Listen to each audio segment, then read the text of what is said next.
This is probably the most simplest watch in the entire Junghans collection, which is a great thing. It has beautiful printed indices, which is the same pencil-like design for each hour marking, and then pips of lume on all of the quarter markings. The mag spells are known for being simple, yet striking with character, but I think this specific model might actually be a bit too simple for my taste. If you asked me some years ago, this would have been my aesthetics, but after wearing a bunch of watches, I'm starting to admire Arabian numerals. One thing I've always admired about Junghans is the choice in movement. Pretty much all the watches in their lineup uses Swiss ETA movements, which is known for a high quality and precision. The best thing about this movement is how easy it is to service, because every watchmaker knows it. They're known for their beautiful, heavily domed glass that sits beautifully over the dial. It adds a certain balance and warmth to an otherwise clinical design. If you want one of the simplest watches on the market in an endearing package, I think this watch might be for you.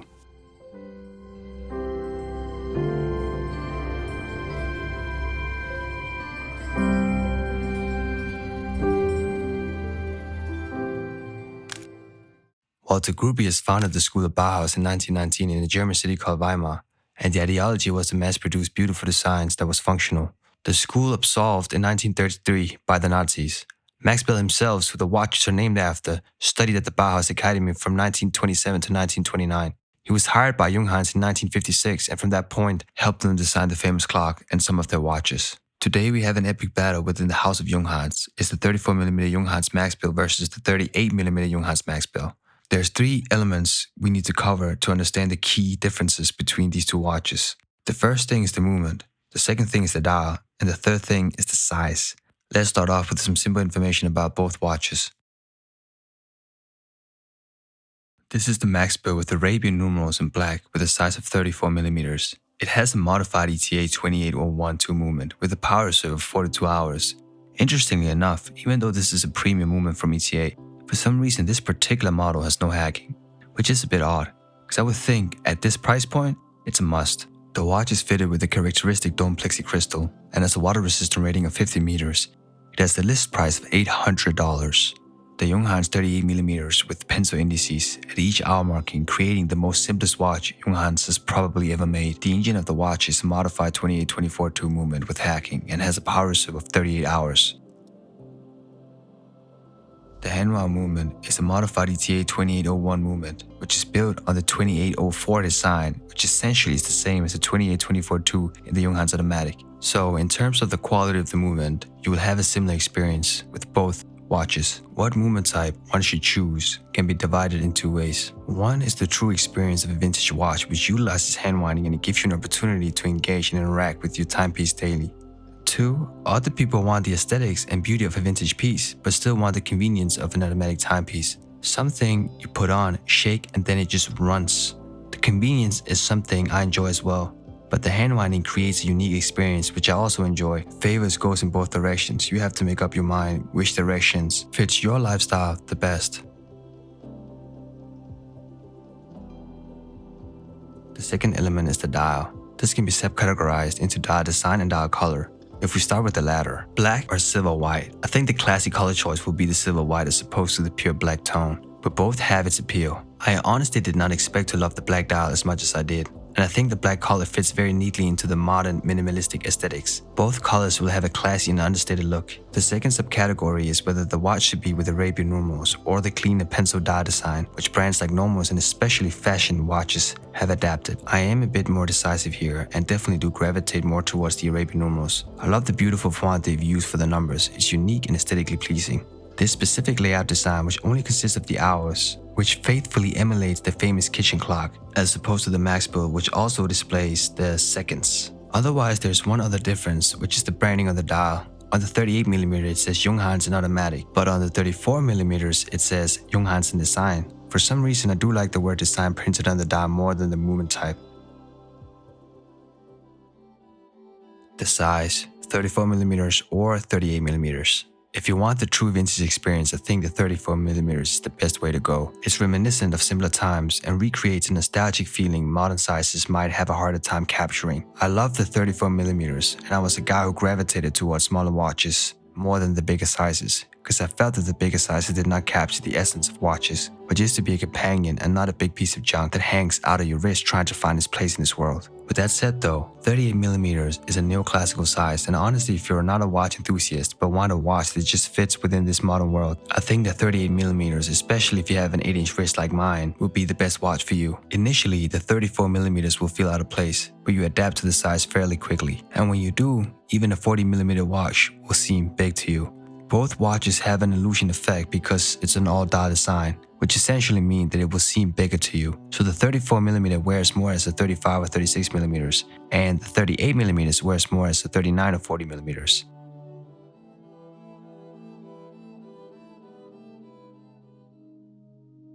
I just have a small commentary on Bauhaus and how it relates to these watches other than the design. Form should follow function, which seems to be the importance of Bauhaus language. I used to think that the water rating was only 30mm, but apparently it is 50mm. And after this newfound information, these watches suddenly become more attractive and become more relevant in a day filled with commuting and constant movement. The use of a mass-produced quality movement would also be considered a Bauhaus choice, because you want to be as sustainable as possible while also retaining the best design and technology. The glass design is convex or spherical on both watches, and it's made of plexicrystal, which I think can be a bit controversial in today's market, especially considering the overall price to attain either one of these watches. One thing I love about plexi and acrylic crystals is the legibility compared to sapphire crystals, which smudges up fairly easily. With that said though, I still think sapphire would have been a more appropriate choice for these watches. The leather band that is fitted on the 34mm is soft and thin, and it molds into your wrist beautifully, and I find it to be of great quality. The leather strap on the 38mm is a bit more sturdy and takes more time to break in. They are similar in style and you will enjoy either one of them. Both these watches are unisex design, and every gent out there can wear these watches as they please. It all depends on your wrist size and what you have an interest in. I just wanted to make sure everybody understood my assessment on this, because a lot of watches are geared more towards men, whereas Junghans is a brand that is cultivated for all genders. The cases are highly polished. They are round plates that is built with the glass on top. They are thin and elegant and has a bit of layering towards it.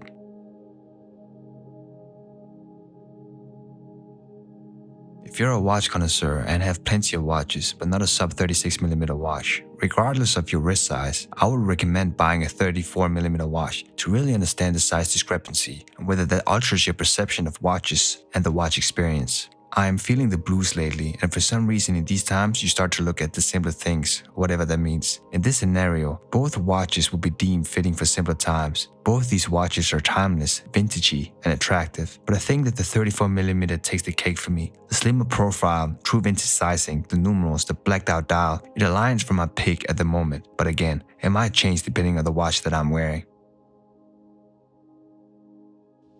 This was a bit tedious, but I hope you enjoyed my thoughts and assessment of how I came to the conclusion that the 34mm is probably the best Junghans Max bill ever made. I have fairly big wrists, and I do enjoy the 38 to 40mm realm a lot, and I think I would love to add a 38mm automatic with Arabian numerals to my collection. Thank you for watching. Today I bring you two watches, similar in look, but yet so different. We are talking about the Junghans Max bill 38mm automatic, and a Junghans Homage 38mm from a microband called Steel Dive, which I bought from something called AliExpress. The watch came in a sturdy work tool-like box, where they included a mesh strap and a black leather strap. Both not great qualities, but hey, it's the thought that counts. Overall, I thought the design was decent, but the sunken date window stood out to me like a sore thumb. The strap that I have on the Homage is a third-party strap, mainly because I lost the original black leather strap. The Junghans has the dial size of 38mm, case height of 10mm, lug to lug of 40mm, so it fits snugly on the wrist. It has a lug width of 20mm. It is fitted with a convex dome plexiglass and has a water resistance of 50 meters. The Homage from Steel Dive also has a dial size of 38mm, a thickness of 11mm, and a lug to lug of 42mm, and a lug width of 20mm. And it is fitted with a highly domed mineral crystal and has a water resistance of 50 meters as well. Overall, purely from a specs perspective, the Junghans will be miles better, but that is to be expected considering the price. What are some of the similarities? They both have a modern dress watch size at 38mm, not too big and not too small. The lug width is a perfect 20mm on both, just perfect. No drill lugs on either watch, but rarely do dress watches have drill lugs.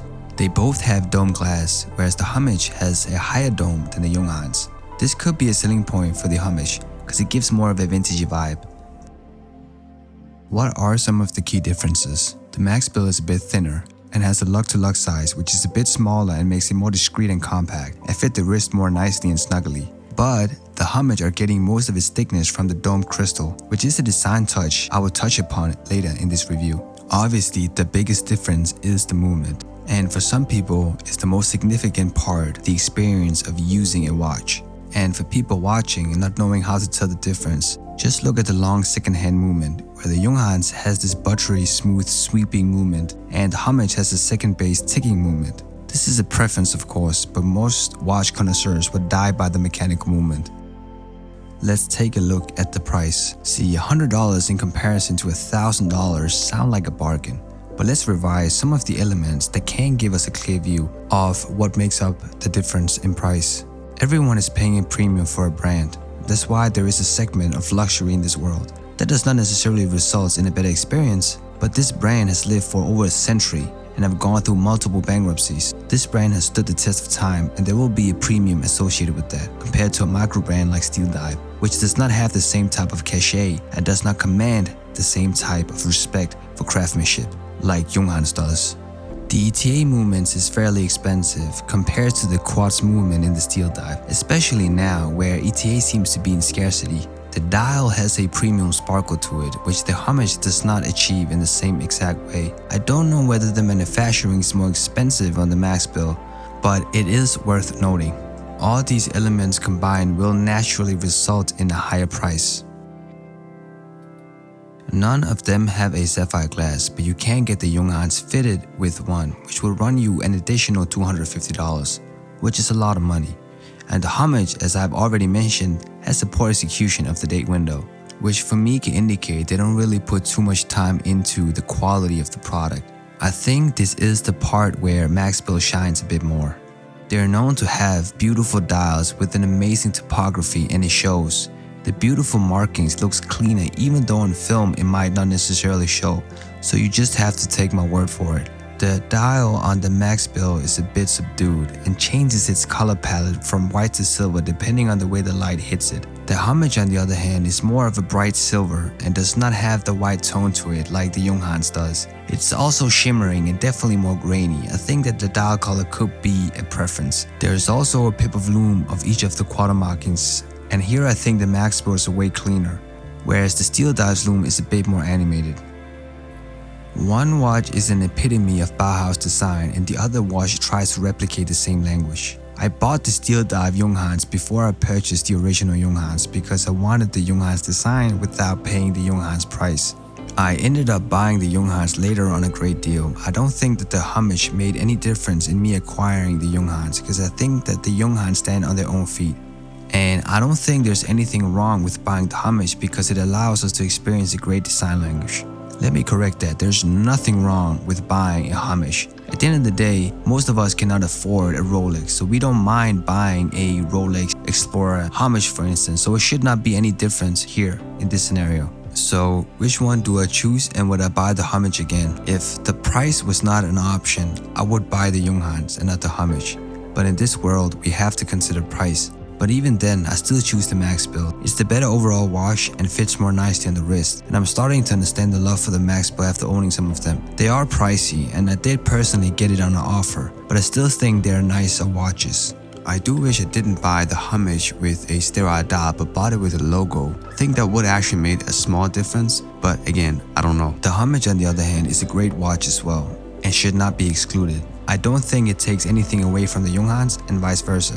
It's a decent alternative to experience minimalism. I probably would not buy it again to be honest with you, but I have a lot of watches and I've contemplated my collection and tried to compress it to the watches I genuinely enjoy. If this watch did not have the sunken date window, I definitely would buy it again. It's fun and a great addition to all the fashion brands out there. And some people might actually prefer the crystal on the Homage more than the crystal on the Max Bills. Just a point you can note. It's still $100 for the homage, and $100 is $100, so at some level you should still desire attaining the watch. I personally have a hard time seeing past that sunken date. If you can, and it might not even actually bother you, then this will be a watch that you will be happy with. But man, I don't understand why they added that feature. They're not gonna execute it well, just remove it. That's my thoughts. Hopefully you enjoyed this comparison, and I hope you're all doing well out there. Thank you for watching.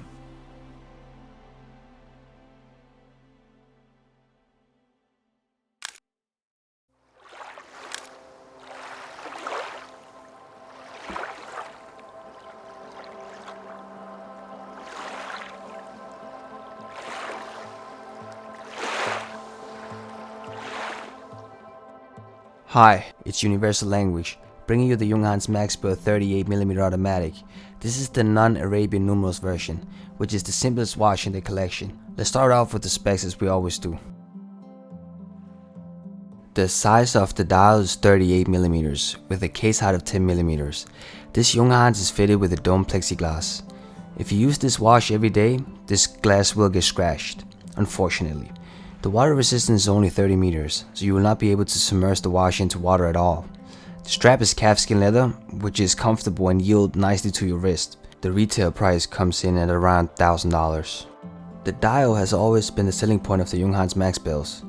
Whether it's the dial with the centered and outer line Arabic numerals, whether it's the more simple lines like this one. I have to be honest with you, I do have a preference. I've owned the 34mm with Arabian numerals. I will let you know in the end which I do prefer of the two designs. The dial has a silver color, which depending on the light, changes from a silver to a shimmering white. The hands features the pencil style second, minute and hour hands, which also contains superluminova.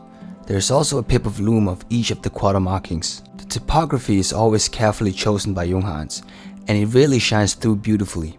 So even if it's minimalistic, it's well thought out minimalism.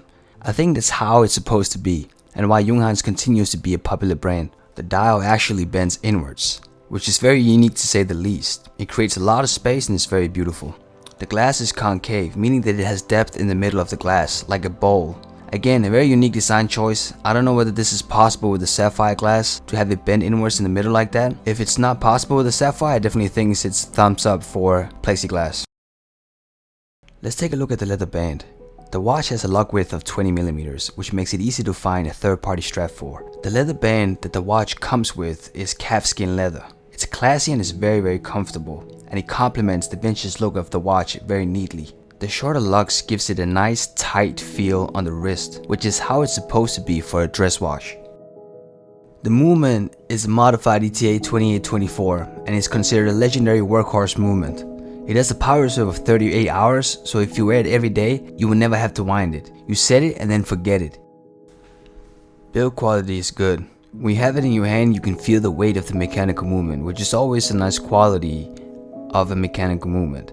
It does feel a bit fragile though. Not a lot, but just a little bit. I guess when you emphasize design and such huge importance, it's unavoidable. The watch is made in 316L steel, which is highly polished. Overall a beautiful round minimalistic design. What are some of the shortcomings of the watch? Junghans is known for true Bauhaus design aesthetics. The question is whether they actually follow the philosophy of the design approach. Bauhaus states the form should follow function, and you should change people's lives through design. I think that the design dictates the approach more than the function, and they do make it as minimalistic as possible, sometimes sacrifice performance.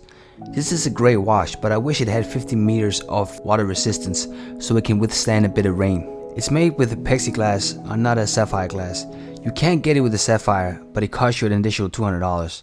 I would have wished they would have put sapphire in it, simply because it would have been more scratch resistance, even though there is a charm to the plexiglass.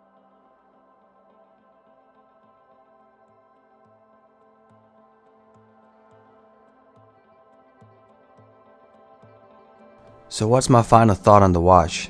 Can I recommend this watch to other people who are looking for a dress watch / everyday watch? It's wild to think that this watch design was made in the 60s, when pretty much all the fashion brands today have utilized this design aesthetic. If you're looking for a watch that you can wear to the office, school, or some other casual occasion, I definitely do believe this is a great entry into the Junghans sphere and mechanical watches. It's $1,000, so it's definitely not a cheap watch. But this is not meant to be cheap. It's a watch with a proven movement, brand heritage, and known for the most precise Bauhaus aesthetic from Max Bill himself.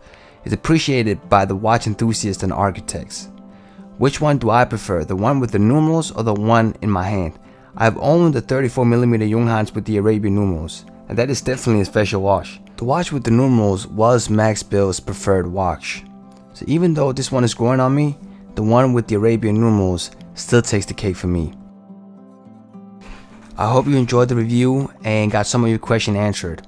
Music is my main passion, but I have an interest in pretty much everything. If you have any feedback, please let me know in the comments. Be well always, and I hope to see you all next time. And in the end, I have some wrist shots on my 8-inch wrist.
The Junghans 38mm automatic with the Arabian numerals has been a watch I've been wanting for a very long time. I have owned this same watch, but just in 34mm. Coincidentally, that was the same watch I made my first YouTube video with. I did end up selling that watch to make room for other watches. I did not mind the 34mm, but I have definitely grown to love the 38mm aesthetic for my 8-inch wrist a lot more. The Junghans was found in 1861 and has stood the test of time and has gone through bankruptcies and restructuring. Today, it's mostly known for the Max Bill, which does come in different variations and sizes to accommodate a wider audience. I think this watch is such an elegant watch, but at first glance, it does not have an alluring effect like other watches might have. It's a watch that grows with you, especially if you know the significance of the watch. But I would understand if some people will not fancy this watch because of its rather minimalistic design. The watch itself features an ETA 2824 automatic, and it does have a go state position. I don't personally mind that it has a go state position. I wish it didn't, but it's okay. They have utilized the excess of watch movements they might have had in stock, which feeds into the Bauhaus philosophy of maximizing one's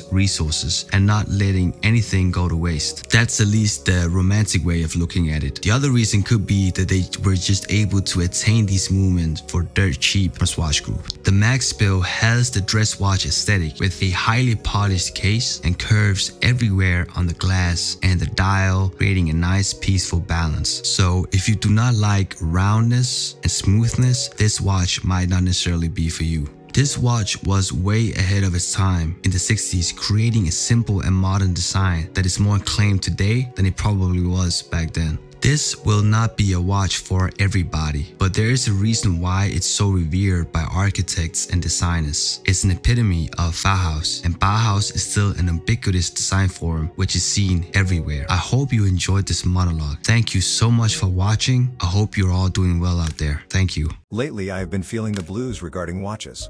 The process can be agonizing to understand one's design preference. Sometimes you love a specific watch to then just not finding it interesting.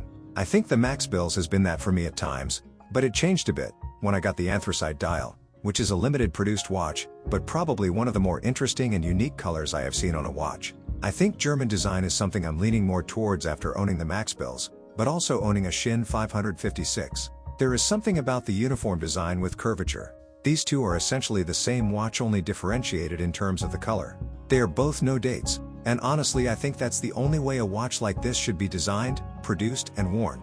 The white dial is not actually white, it's of a silver pastel with a grainy pattern, like a vintage photo, which can only be picked up when you get really close, and the ambient light does not overexpose the dial. The anthracite, on the other hand, does not have this grainy pattern, but has a solid gray and bluish tone to it. I think that color is my favorite of all the Junghans watches, and honestly my favorite Junghans watch period. They are both 38mm, which I have found to be my ideal size, and I was a person who was fond of smaller watches, but having an 8-inch wrist, I think the 38mm is the sweet spot. I love that the watches are powered by an automatic ET2824. Some of these can have a ghost date, but it's not the biggest issue. These watches are always seen as an architect's watch, which I completely agree with. There is nothing on the dial that should not be there. The curvature of the dial makes for some interesting forms. The domed acrylic gives it the vintage dress watch flair, and the fact that the watch was designed in the 1960s but is still relevant today makes it timeless. I do miss that it had true water resistance, and maybe a domed sapphire, which would make for a true Bauhaus. But in terms of design, these are classics.